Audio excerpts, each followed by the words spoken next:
Mais um blend de informações aqui no canal Café do Setorista. Eu trago para você com exclusividade que o Corinthians busca um goleiro, novo goleiro no mercado da bola. Eu vou te contar essa história nesse blend de informações. Dorival Júnior e Fabinho Soldado já trocam figurinhas em relação a reforços. 5, 6 reforços. Vou te falar todas as opções, posições, enfim, tudo para você nesse blend de informações que ainda tem. Augusto Melo pode renunciar ao cargo de presidente do Corinthians. Hoje tem reunião decisiva no Conselho Deliberativo no Parque São Jorge. E vamos também falar sobre o Corinthians.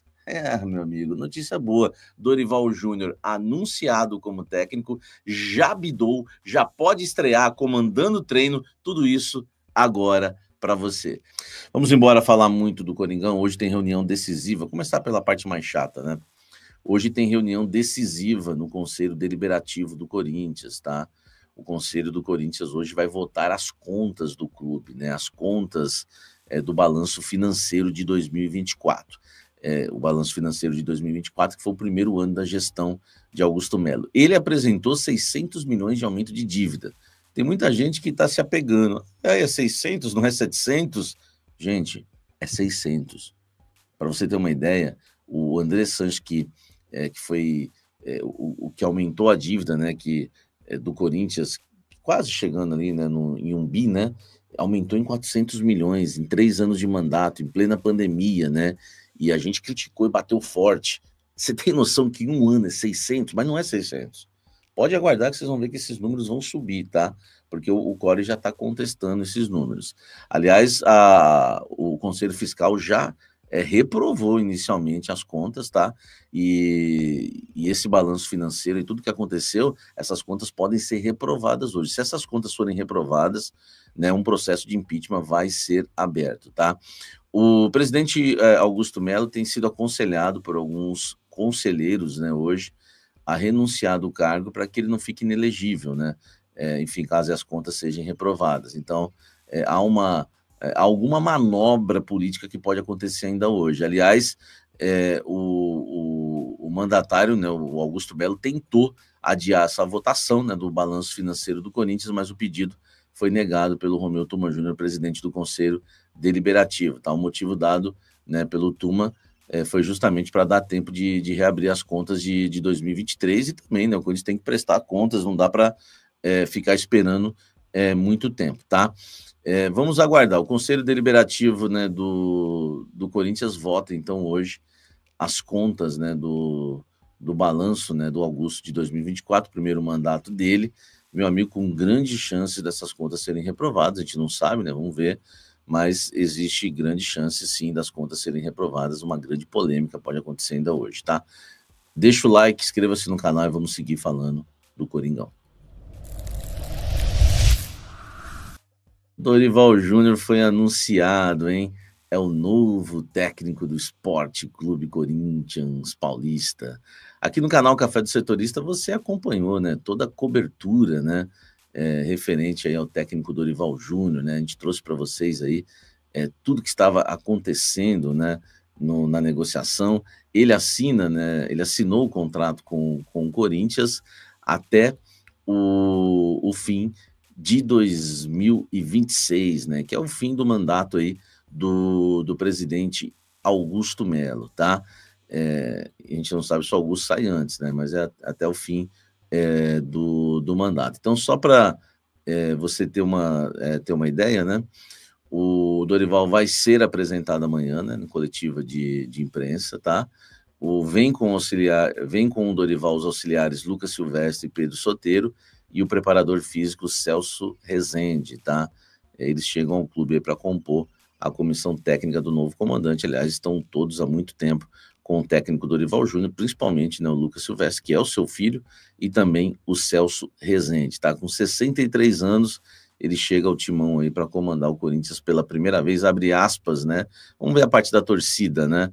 É uma torcida fiel, que não desiste em momento nenhum, isso é uma marca registrada, espero vivenciar tudo isso. Se Deus quiser, darei o meu melhor para todos os torcedores e ao final da temporada que possamos lutar por todas as competições que estamos disputando, disse aí o treinador, que também elogiou o trabalho aí do técnico Ramon Dias, tá?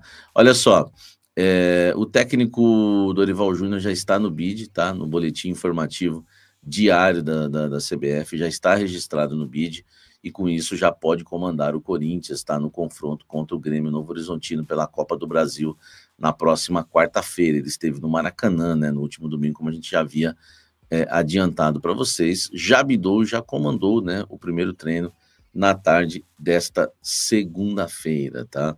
Aí, né, tudo do técnico Dorival Júnior. E agora nós vamos falar sobre os reforços. Deixa o like, comente aqui embaixo. Olha só, vamos falar de reforços. Fabinho Soldado e Dorival Júnior têm conversado bastante, né, sobre reforços, inclusive ontem lá no Rio de Janeiro, no Maracanã, né, estiveram juntos, e o Corinthians, né, busca, né, os seus reforços aí para o meio do ano, tá? E serão 5 ou 6 reforços, tá? Inclusive, eu estou trazendo com exclusividade nesse blend que um dos reforços vai ser um goleiro, tá? É uma novidade. Então, além do goleiro, o Corinthians quer zagueiro, o Corinthians quer volante, o Corinthians quer meia e o Corinthians quer atacantes, tá? Centroavante e também atacante de ponta. O Dorival Júnior vai querer centroavante também no Corinthians, tá? É bom lembrar que o Corinthians não tem o centroavante realmente, porque o Yuri Alberto, como a gente sabe, gosta de jogar com 2 atacantes, atacando os espaços. Um meia de criação, atacantes de beirada, de drible, que o Dorival sempre gosta, tá? E são as prioridades do Corinthians, tá? Além de um goleiro. Só para você ter uma ideia, nós vamos falar agora, né, do goleiro, então anota aí, zagueiro, tá? Volante, meia e atacantes. Mas principalmente um meia armador, um maestro e também atacantes de beirada e um centroavante, tá? 1 ou 2 atacantes de beirada e um centroavante. Vai ser um pacotão de reforços para o meio do ano, pelo menos o que foi prometido ao técnico Dorival Júnior. Eu vou falar exclusivamente, depois da vinheta, sobre goleiro.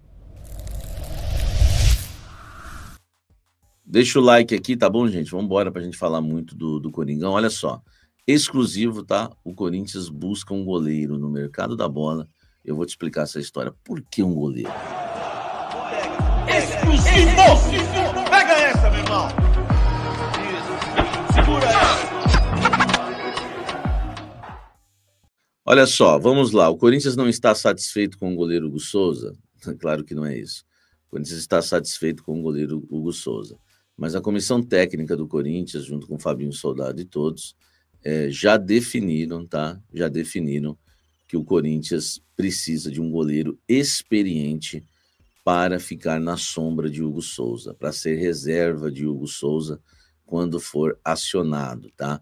Quando o Hugo Souza não puder jogar, o Corinthians ter um goleiro experiente nas competições para que ele assuma o gol do Corinthians. Não há mais paciência aí com o Matheus Donelli, e também, né, a cúpula entende que não é o momento de apostar nos outros garotos, o Cauê, né, e também o Cadu, e tem o Felipe Longo também, são vários jovens, né? Na verdade, enfim, fica essa dúvida que eu vou querer depois ler os comentários de vocês aqui, para saber se vocês concordam com a busca do goleiro experiente ou se vocês acham que deveria apostar nos outros garotos, Cadu, Cauê, Felipe Longo. Eu vou ler depois aqui nos comentários, tá? A ideia é um goleiro experiente, tá? Seguindo uma regra antiga. Eu lembro que eu cobri o Santos tinha o Fábio Costa no gol e contratou o Sérgio, que já era super consagrado, aquele que passou pelo Palmeiras, né? Vocês se lembram disso, né?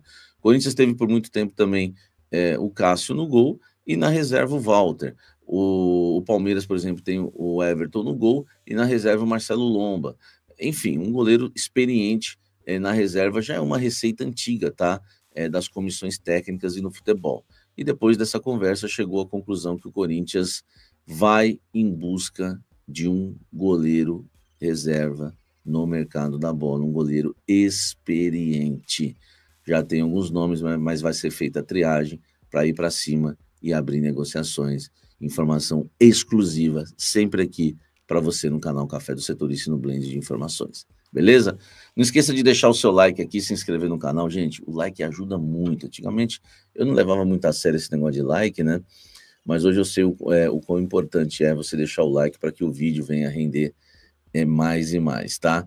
Bom, pessoal, já começo com essa notícia aqui porque o presidente Augusto Melo teve uma derrota política na noite dessa segunda-feira. São muitos números, é um tema muito complexo, mas o que interessa ao torcedor, pelo menos na minha opinião? Que o Conselho Deliberativo, numa votação à noite dessa segunda-feira, né, num plenário, para aprovar ou não as contas da gestão Augusto Melo no seu primeiro ano, ou seja, no exercício 2024, acabou votando pela recusa. As contas foram reprovadas. Isso significa o quê? Significa que os conselheiros entendem que o balanço do clube não está de acordo. E também tem outros detalhes, olha só. O placar contra o balanço apresentado na semana passada já havia terminado 130-73, com 6 abstenções, tá? Isso o Conselho Deliberativo. Só que o Conselho Deliberativo, ele acabou aceitando uma recomendação do Conselho Fiscal e também do CORE, que é aquele conselho de orientação composto por vários ex-presidentes. Então, obviamente, tem um aspecto político aí também, né? Mas todos esses dois conselhos, eles recomendaram ao Conselho Deliberativo a reprovação das contas, por entender que Augusto pratica no Corinthians uma gestão temerária, elevando a dívida em mais de 800 milhões de reais. É isso que o CORE e o Conselho Fiscal entendem, e por isso a sugestão e o Conselho Deliberativo acatou e reprovou as contas do presidente Augusto. No Conselho Fiscal o placar terminou 3-0, tá? E no CORE foi 16-1. 16-1. Muito por conta desse aumento da dívida em 800 milhões, gastos no cartão de crédito corporativo na casa dos 7 milhões, nem todos os gastos comprovados. Isso é o que alega, né, o Conselho Fiscal e o CORE também. Gente, aí nós estamos diante de indícios, indicativos suficientes para, mais uma vez, haver, digamos, o processo de impeachment contra o presidente Augusto Melo. Porque os conselheiros, né, da oposição podem, diante disso, apontar a gestão como temerária e, enfim, entrar com o processo de impeachment mais uma vez. Então a gente vai ter que aguardar o desenrolar dos próximos dias, de que maneira a gestão se defende. A gestão já se defende de algumas maneiras, tem uma divergência de cálculo lá. Eles pediram a reabertura das contas do Duílio em 2023, porque eles entendem que tem uma dívida que foi herdada e que isso dá uma diferença, né? Tem também uma arrecadação recorde, e eu acho que isso é importante também referir, né? O Corinthians, pela primeira vez na gestão Augusto Melo, nesse primeiro ano, arrecadou mais de 1 bilhão de reais. Então, quando você fala de uma dívida que supera 2 bi, e já está chegando em 2,5 bi, você tem uma arrecadação de 1 bi. E o Augusto sempre quis isso, né? Ele quis arrecadar muito, aumentar as receitas, e realmente elas aumentaram. Só que a dívida também está escalonando. Então, esse saldo ainda segue negativo. Enfim, é um assunto mais complicado, mais complexo, tem vários valores aí em todos os sites aí para vocês terem a ideia. Eu só trouxe aqui porque a notícia de última hora é essa. Os conselheiros reprovaram as contas do Augusto. E quando isso acontece, ainda mais usando um argumento de gestão temerária, a pressão para cima dele, que já era grande, vai se tornar ainda maior. Vamos falar de coisa boa. Dentro de campo, que Dorival Júnior chegou, vestiu já o agasalho, assinou o contrato, né, ao lado do próprio presidente Augusto Melo, do Fabinho Soldado, foi para campo, comandou o treinamento com os reservas e vai estrear na quarta-feira diante do Novo Horizontino fora de casa pela Copa do Brasil, jogo de ida. Dorival tem umas missões aí, né, e a gente sabe, a principal delas é estancar a defesa do Corinthians, que está tomando muitos gols, são 33 gols em 29 jogos, se eu não me engano, na temporada, mais de um gol por jogo. Então, assim, não pode, né? Não pode. Os zagueiros, eles estão com problemas técnicos individuais seríssimos e o Dorival vai ter que resolver de uma forma coletiva. De que forma ele vai fazer isso? A gente vai aguardar. Eu já fiz algumas ilações aqui, né, algumas conjecturas, imaginando que ele vai baixar o Ranieri um pouco mais entre os zagueiros, vai tentar dar uma proteção maior, porque, cara, tem que estancar. Não tem como contratar agora, tem que esperar metade do ano. Então, para você atacar esse problema, tem que ser de alguma forma. Mas confira aí as primeiras palavras de Dorival Júnior como técnico do Corinthians, falando diretamente para a fiel torcida. Um momento importante na minha carreira. Eu espero poder deixar aí um legado dentro de um trabalho que já vem acontecendo. A comissão técnica anterior, comandada pelo Ramon, fez um belo trabalho, nos deixa aí um momento especial e eu espero poder dar sequência a tudo isso e alcançarmos os melhores resultados por essa grande equipe. Uma torcida fiel que não desiste em momento nenhum, e isso é uma marca registrada. Eu espero poder vivenciar tudo isso e, se Deus quiser, deixar o meu melhor para todos os torcedores. Ao final de uma temporada que nós possamos, se Deus quiser, estarmos aí lutando por todas as competições que estamos disputando nesse momento. Um grande abraço a todos e muito obrigado pela confiança. O Dorival, ele tem essa fala mansa, mas não se engane, tá? Eu tava até vendo uma discussão, um debate na rádio esses dias. Pô, será que o Dorival tem a cara do Corinthians? O Dorival não parece ter o jeito do Corinthians de ser.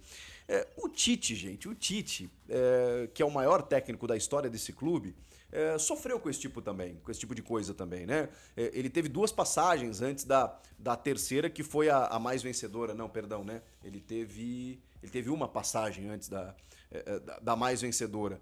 E aí depois ele volta numa terceira e volta como campeão brasileiro também. Mas o Tite, ele tinha a tal da titibilidade, né? O jeito de falar mais acadêmico nas entrevistas. A galera no começo torcia o nariz também, né? O Tite não tem muito jeito Corinthians. Até que o Tite, né? É nóis, mano, a favela venceu e tal. O Tite começou a falar palavrão também. Ser mais um pouco enérgico na beira do gramado, fala muito pro Filipão, aquela coisa toda. Então, assim, o Tite também mudou o seu comportamento através do dia a dia do clube, né? E o Dorival, ele é um cara mais low profile, assim. Mas, cara, é aquela coisa, né? O que dita se o técnico tem a cara do time ou não são os resultados, né? É a maneira como ele trabalha. E eu já falei aqui pra vocês, já fiz vários vídeos falando sobre como o Dorival reinventou um São Paulo com medidas táticas e inventivas interessantes do time. Não é um cara só que usa aquela fama do feijão com arroz ou do tipo, não vou atrapalhar. Não, ele tem interferências diretas. No próprio Flamengo também, que ele ganha 2 campeonatos naquele ano, tendo um bom elenco, é verdade. Mas o Dorival sempre soube fazer bons trabalhos com o que ele tem nas mãos. E ele teve bons elencos, especialmente o do Flamengo, mas no São Paulo, cara, é um elenco que dá pra rivalizar com o elenco atual do Corinthians. E ele conseguiu transformar aquele São Paulo num time campeão da Copa do Brasil, batendo o Palmeiras, o Corinthians e o Flamengo.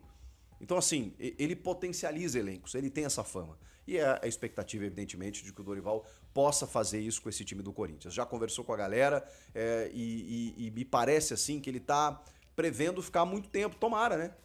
Ele tem contrato até o fim do ano que vem, mas ele tá chegando e diz que o objetivo dele é deixar um legado. Poxa, se deixar... Um legado significa, na minha opinião, deixar títulos, deixar um trabalho consolidado, convincente. Ele elogiou bastante o trabalho do Ramon, né? Que teve realmente boas medidas, mas em alguns momentos a comissão técnica não soube encontrar soluções, né? E o Dorival vai ter esse desafio. Porque ele já chega também com o Coronado não sendo uma solução, o Rodrigo Garro ausente, então ele vai ter que encontrar um sistema diferente, porque o que está não tem funcionado. Não funcionou com o Ramon e o Orlando Ribeiro deu sequência nesse 4-3-3 que deixa um buraco no meio campo ali na armação do time e não está funcionando. O Dorival vai ter que encontrar um outro jeito de jogar. Capacidade ele tem para isso. O Dorival chegou, será apresentado oficialmente nesta terça-feira em entrevista coletiva, né? Então a gente vai poder ouvir aí sim, né, todas as ideias dele, ao ser questionado pela imprensa, do que ele pretende para esse time do Corinthians. E falando sobre esse jogo de quarta-feira, tem uma dúvida importantíssima que é justamente a do Memphis Depay. Ele saiu no primeiro tempo, no jogo contra o Flamengo, tomou uma pancadaça do Léo Ortiz, sofreu um trauma na perna e no pé, se reapresentou, fez trabalhos regenerativos dentro do normal, mas ele ainda será reavaliado nessa terça-feira para ter uma ideia da gravidade, né? Se tem alguma condição aí que o impeça de estar em campo na quarta. Eu imagino, é só uma suspeita, não é informação, de que ele será preservado, porque final de semana tem um jogo importante contra o Inter, na Neoquímica Arena no sábado. Então esse jogo de quarta, como é jogo de ida da Copa do Brasil, dá para recuperar no jogo da volta. O Novo Horizontino não é um time para ser desprezado, longe disso. É um time de Série B que quase conseguiu acesso nos 2 últimos anos, mas eu acho que dá para o Corinthians jogar sem o Memphis essa partida. Até porque, né, para que ele possa estar 100% e recuperado para o fim de semana. Então eu acho que é isso que vai acontecer, mas é só uma suspeita. Amanhã eu trago mais informações a respeito disso.